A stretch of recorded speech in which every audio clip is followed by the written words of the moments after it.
welcome to hashtag Improvise 12. And this one is really geared on really getting you guys to try and practice music that you are learning through improvisation. So rather than sitting in the practice room like we all have done over and over, looping measures at different tempos and different dynamics, different stickings, which is all important. You have to do that. This is just another way to get more out of the notes that are given to you, and also really get comfortable with the notes that were given to you by the composer. So if we're not comfortable in this set palette, so to speak, of notes, then it's going to be hard for you to play the notes in context of your music.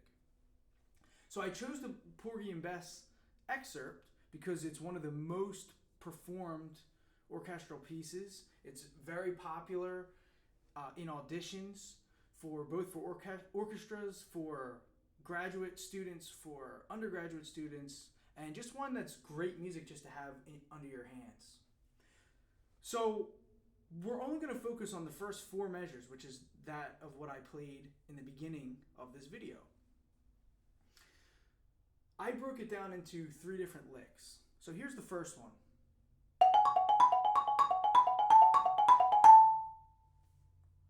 So that first lick is based on the first five notes of the F sharp minor scale. F sharp, G sharp, A, B, C sharp. So the most obvious way to go about practicing with improvisation is just to improvise over those five pitches in this octave.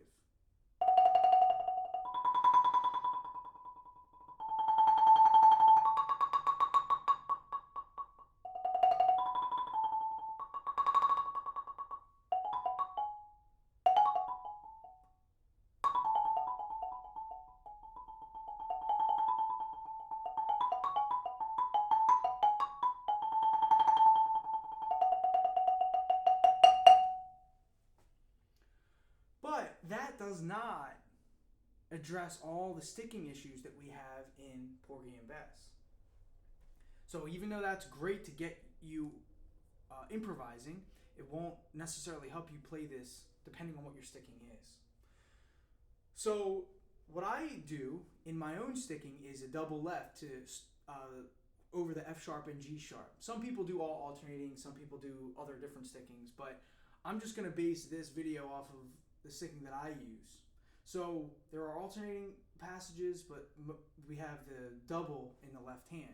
But the trick is that this double is going up, which is typically a little bit awkward, and we want to double down more naturally, even on timpani, same kind of a thing. But so here, when you're in context, if you choose to use this sticking, you have to be super comfortable in making that and executing it very easily. So I like to do an improvisation on this for you all, where I'm using the F sharp and G sharp double as a theme, and I base everything else around that.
The second lick that I broke it down into And actually, before I get ahead of myself, I do want to just take note of a couple of stickings I use there.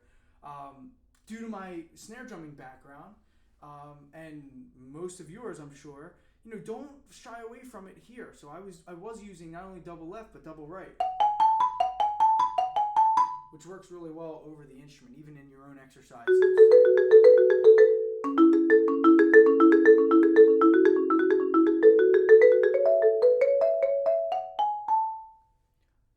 Over that scale. And I also expanded my note palette a little bit, not just the first 5 notes, but also expanded down to C sharp and a little bit lower to give me some harmony textures as well. So this second lick I have is all alternated,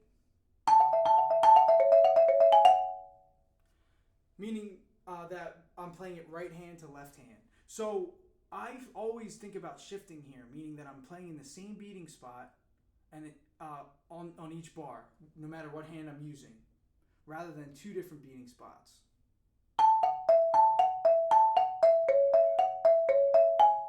So what I like to do is make up and improvise some exercises based on that.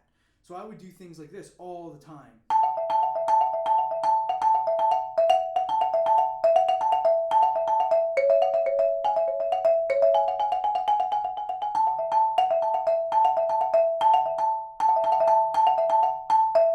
Just silly things like that, but you'd be amazed when you really practice that and you isolate it rather than just thinking of the whole excerpt.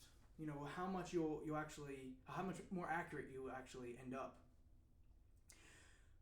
So then the other part of that second lick has the E basically just staying in the right hand. So I realized that, well, my left hand is the one that's doing all the motion. You can come up with some cool textures here while improvising. So I'm going to keep my right hand on E. That's the actual lick.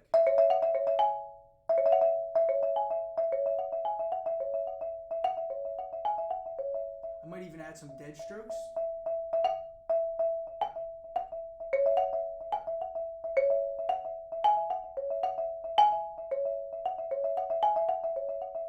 Maybe I'll also use some octave displacement.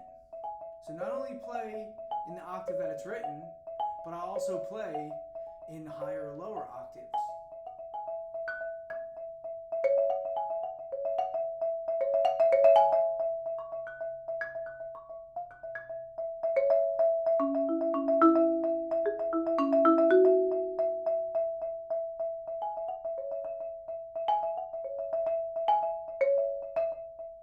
And so on and so forth. The last and final lick here is the one that sounds like this. It's really important that you get up to the G sharp. If you miss it, it's a domino effect with your notes going down. So I like to keep those 3 notes intact when I'm improvising. So I'm going to also continue on with my octave displacement. I'm going to try and use some doubles, and I'm going to maybe make this one a little bit more gestural, and then maybe go into something more groove based. I don't know. We'll see what happens.